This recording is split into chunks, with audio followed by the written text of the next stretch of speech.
Movie के शुरू में हम एक शिप को देखते हैं। उसमें कुछ लोग कुछ चीजें ढूंढ रहे होते हैं, यानी वहाँ पर सर्चिंग हो रही होती है क्योंकि वो एक नॉन वर्किंग शिप थी। उनको वहाँ पर किसी आदमी के जूते मिलते हैं और कुछ डॉक्यूमेंट्स भी। पुलिस इन चीजों को ले जाती है, लेकिन तभी अचानक से पानी में तूफान आ जाता है। टनल्स डिस्ट्रॉय होने लगती हैं और सब लोग इस इंसिडेंट के बारे में बातें कर रहे होते हैं और ये एक टीम होती है साइंटिस्ट की।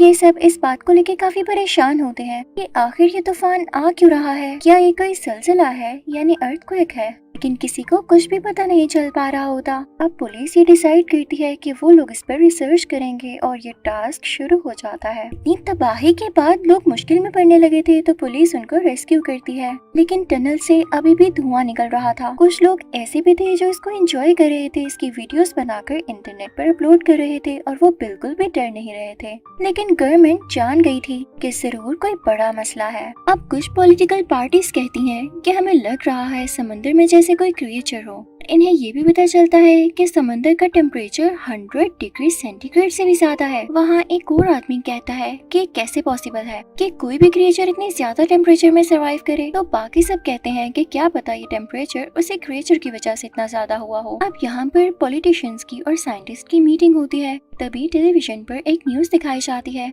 जहाँ पर वो बहुत बड़ी ह्यूज टेल को विटनेस करते हैं, यानी उन्हें पानी में से एक बहुत ही बड़ी टेल निकलती हुई दिखाई देती है जैसे वाकई किसी क्रिएचर की हो। ये सब बहुत हैरान हो जाते हैं। सब कहते हैं कि हो सकता है ये कोई नई स्पीशी हो। अब ये लोग कहते हैं कि हम डिसाइड करेंगे वोटिंग के थ्रू कि इसे मारना है या कैद रखना है, और जो उनका फाइनल डिसीजन होता है वो इसे मारने पर होता है। अब वो क्रिएचर कहीं ट्रेवल करना चाहती थी तो वो पानी में से होती हुई काफी शिप्स और बोट्स को डिस्ट्रॉय करते हुए ब्रिज तक पहुंचती है और ब्रिज को भी तोड़ते हुए आगे बढ़ती है। इसमें काफी ज्यादा लोग भी मारे जाते हैं। अब साइंटिस्ट प्राइम मिनिस्टर को बताते हैं कि ये क्रिएचर बहुत ज्यादा तबाही करने वाली है, इसको जल्द से जल्द मारा जाए। उधर एक और आदमी जिसका नाम यागुची होता है उसे बताता है कि उसकी एक दोस्त है जिसका नाम हिरोमी है। उसे इन सब चीजों के बारे में बहुत नॉलेज है, क्या पता वो हमारी मदद कर सके। तो यागुची मान जाता है और हिरोमी को यहाँ पर आने के लिए कहता है। अब यहाँ पर आते ही हिरोमी उसकी कुछ पिक्चर्स और वीडियोस देखती है। बाकी सब लोगों को बताती है कि ये क्रिएचर चल सकता है क्योंकि इसके पाँव हैं, ये जल्द ही जमीन पर आएगा। लेकिन कोई भी उसकी बात पर यकीन नहीं करता। जल्द ये बात सच हो जाती है। वो क्रिएचर पानी से निकलकर जमीन पर आ जाता है अपनी टेल को हिलाते हुए। उसके बाजू नहीं थे, सिर्फ थे। उसके नेक के करीब ऐसे लग रहा था जैसे गिल्स हों, जैसे बड़ी बड़ी फिशेस के होते हैं। वो बहुत ज्यादा बड़ा था। इवन जहाँ वो पाँव रखता वो चीज प्रेस हो जाती, घर हिलने लगते, पास पड़ी चीजें उड़ जाती। लोग बहुत ज्यादा डरने लगे थे। वो क्रिएचर सब चीजों को अपने सर से मार रहा था जिसकी वजह से कार्स, बिल्डिंग सब कुछ डिस्ट्रॉय होने लगता है। रोड्स भी टूटती जा रही थी और वो अपनी टेल को ही यूज करते हुए लोगों के घरों को भी तोड़ रहा था। उसकी speed 13 kilometre per hour record की जाती है। अब जल्दी यहाँ पुलिस आ जाती है और वहाँ के लोगों को बचाने लगती है।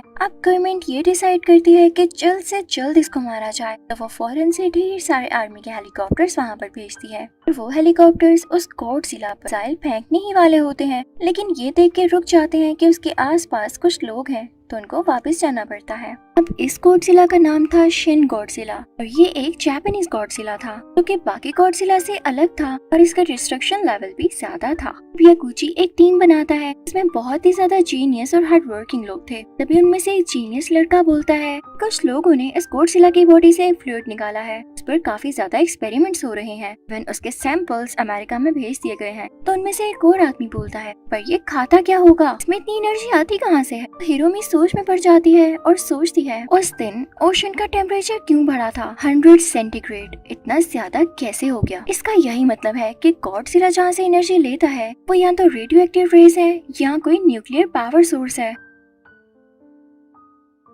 तो एक आदमी यागुची से कहता है कि हो सकता है उस दिन बोट में जिस आदमी की चीजें हमें मिली हमें उसको ढूंढना होगा। उसने ओशन में टाइम गुजारा और क्या पता वो इसी चीज पर रिसर्च कर रहा हो। वो सब अग्री हो जाते हैं क्योंकि बोट में से जो डॉक्यूमेंट्स मिले थे उन डॉक्यूमेंट्स में भी इस क्रिएचर के बारे में थोड़ा बहुत लिखा हुआ था, लेकिन पहले किसी को कुछ खास पता नहीं चला और अब सबको समझ आ रही थी कि ये क्या है। इस आदमी की रिसर्च से ये पता चलता है कि उसने अपनी तरफ से पूरी रिसर्च कर ली थी और अब वो एक्सपेक्ट कर रहा था कि बाकी की रिसर्च गवर्नमेंट के साइंटिस्ट करें। और उसने ये भी लिखा था कि गॉडजिला पानी में ही रहता है और पानी में जो ऐसी चीजें मौजूद हैं जिनसे रेडियो एक्टिव रेस निकलती हों, ये उन्हीं को खाता है और उन्हीं पर जी रहा है। और सिर्फ यही नहीं, जब ये जमीन पर आता है तो इसका जिस्म स्वेल हो जाता है और ये अपनी साइज से कई गुना ज्यादा बड़ा हो जाता है। अब यागुची ये डिसाइड करता है कि गॉडजिला को अमेरिका भेजा जाएगा ताकि इस पर एडवांस एक्सपेरिमेंट्स हो सके, लेकिन कैसे और कब ये कोई नहीं जानता था। अभी सिर्फ इनको सॉल्व करना था गॉडजिला को लैंड पर आने से रोकना कैसे है।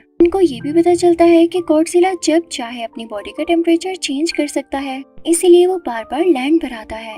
उस तरफ हम उन कुछ लोगों को देखते हैं जो इस चीज के बिल्कुल अगेंस्ट थे कि गॉडजिला पर कोई भी अटैक किया जाए, क्योंकि वो गॉडजिला को समझते थे कि ये गॉड की तरफ से भेजा गया कोई जानवर है, या वो इसको भी अपना गॉड मान चुके थे और उनको इस बात की समझ ही नहीं थी कि कितनी ज्यादा तबाही कर रहा है। वो जल्दी इनको भी खत्म कर सकता है। आज का दिन बहुत ज्यादा खतरनाक होने वाला था क्योंकि गॉडजिला फिर से लैंड पर आ गया था और अब की बार उसका साइज काफी ज्यादा बड़ा था। इससे पहले कि वो लोगों को मार सकता, प्राइम मिनिस्टर का ऑर्डर आता है कि सब लोगों को अंडरग्राउंड सेव करके रखो, साथ ही साथ जितनी जल्दी हो सके गॉडजिला को मार दो। अपनी आर्मी को भेज देते हैं, उनके पास नए नए वेपन्स होते हैं और वो बहुत ज्यादा कोशिश में लग जाते हैं। इवन उस पर मिसाइल्स फेंकते हैं, उस पर फायरिंग करते हैं, बॉम्ब्स गिराते हैं, लेकिन गॉडजिला पर जरा सा भी असर नहीं हो रहा था। अब जापान से तो ये गॉडजिला कंट्रोल नहीं हो रहा था तो यूएस आर्मी यहाँ पर आ जाती है, लेकिन उनके अटैक से जो मिसाइल्स वो गॉडजिला पर फेंक रहे थे, इसकी वजह से टनल्स में और अंडरग्राउंड जहाँ पर पूरी पब्लिक थी वहाँ की लाइट चली जाती, पूरी सिटी का सिस्टम खराब हो चुका था।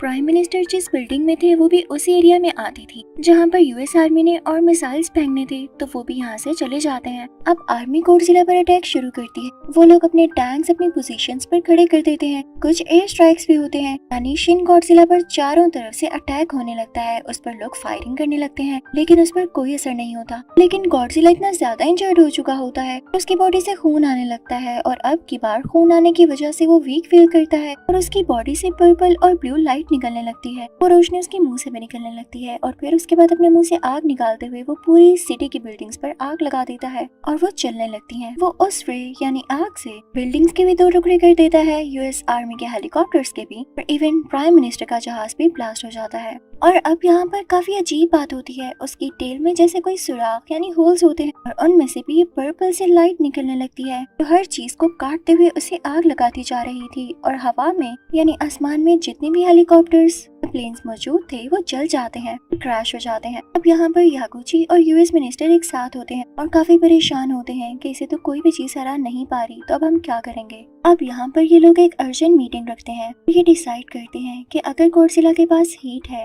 रेडियो एक्टिव या न्यूक्लियर एनर्जी है, तभी वो इसको यूज करके पूरी दुनिया को तबाह कर पा रहा है, तो क्यों ना इसकी बॉडी को इस हद तक ठंडा कर दिया जाए ये इन एबिलिटीज को यूज ही न कर सके। और इस फैसले को सब लोग बहुत अप्रिशिएट करते हैं, लेकिन इसके लिए ये लोग परेशान हो जाते हैं कि जितना बड़ा ये शिन गॉडजिला है उसके लिए उतनी ही ज्यादा क्वांटिटी में गैस चाहिए होगी जिसकी सप्लाई अभी इस वक्त पॉसिबल नहीं है। तो ये लोग डिसाइड करते हैं कि उस पर बहुत बड़ा ब्लास्ट किया जाए, लेकिन उसके साइड इफेक्ट्स भी बहुत ज्यादा होने थे। गॉडजिला को मारने के चक्कर में इनकी पूरी सिटी डिस्ट्रॉय हो जानी थी, कई सालों तक उसका असर रहना था, लेकिन इन्हें इस बात की परमिशन नहीं मिलती और इनसे कहा जाता है कि जो आप लोगों ने पहला फैसला लिया था उसी पर काम करें, यानी गॉडजिला को जमा देने वाला।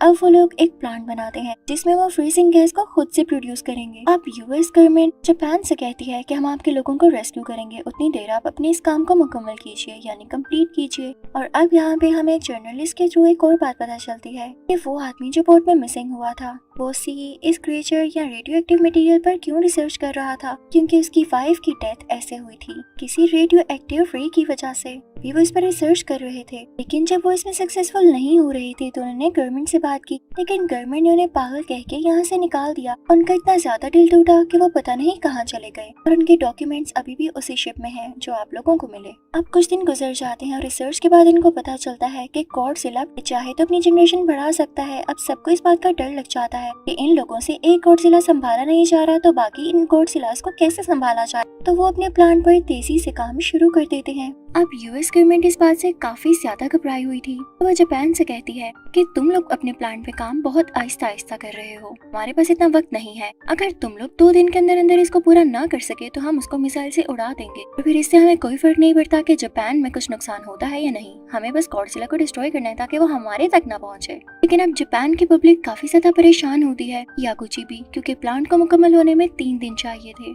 यहाँ पे जब बाकी कंट्रीज को पता चलता है तो वो जापान के फेवर में उनकी हेल्प करते हैं ताकि ये काम जल्द से जल्द खत्म हो सके। जल्दी वो दिन आ जाता है जब फ्रीजिंग गैस तैयार हो चुकी होती है। अब ये लोग कहते हैं कि हमें गॉडजिला को भी एक्टिव करना होगा। अब गॉडजिला रेलवेज के आसपास खड़ा होता है। ये लोग अपनी ट्रेन चला देते हैं जिसकी टक्कर गॉडजिला से होती है और अब गॉडजिला एक्टिव हो जाता है और इनकी तरफ बढ़ने लगता है। उसी तरह से गाड़ियां तोड़ते हुए, बिल्डिंग्स का नुकसान करते हुए, रोड्स को खराब करते हुए गॉडजिला अपनी शान में चल रहा होता है। अब उस पर मिसाइल्स फेंके जाते हैं जिनकी रेंज थोड़ी कम होती है ताकि आसपास के लोगों या जगह को कोई नुकसान न हो। यहाँ पर वो शिन गॉडजिला अपने तरीके इस्तेमाल करने लगता है, यानी जिन वे से वो लोगों पर अटैक कर सकता था वो सब यूज करता है, यानी अपनी बॉडी से वो रेज निकालना, मुंह से आग फेंकना। जल्दी जब उसकी सारी एनर्जी यूज हो जाती है तो वो वीक होने लगता है और उसका टेम्परेचर ऑटोमेटिकली कम होने लगता है।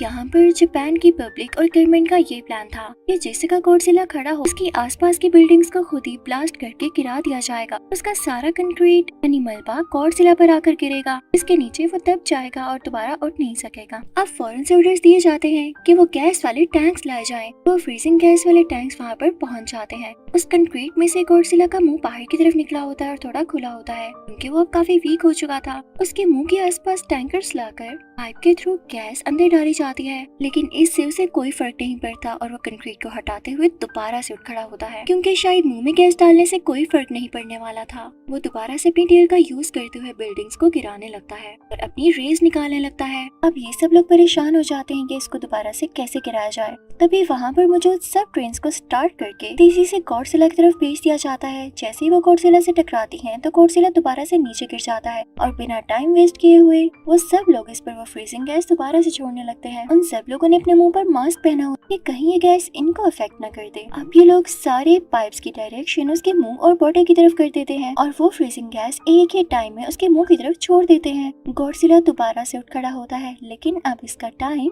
ओवर हो चुका था क्योंकि इसकी बॉडी का टेम्परेचर इतना ज्यादा गिर चुका था कि ये वहाँ ही खड़े खड़े फ्रीज हो जाता है और बहुत सख्त पत्थर की तरह बन जाता है। ऐसे लग रहा था कि गॉडजिला का कोई नकली स्टैचू हो। जब सब लोगों को ये पता चलता है तो वो एक गहरा सुकून का सांस लेते हैं और बहुत खुश हो जाते हैं। इनको पता चलता है कि गॉडजिला इसी तरह फ्रीज रहेगा और जब इसको कुछ खाने को नहीं मिलेगा या रेडियो एक्टिव एनर्जी नहीं मिलेगी तो ये खुद ही खत्म हो जाएगा। और अब जापानीज गवर्नमेंट उन जगहों को ठीक करने लगती है जो गॉडजिला ने डिस्ट्रॉय की थी। और इसी के साथ ये मूवी यहीं पर खत्म होती है।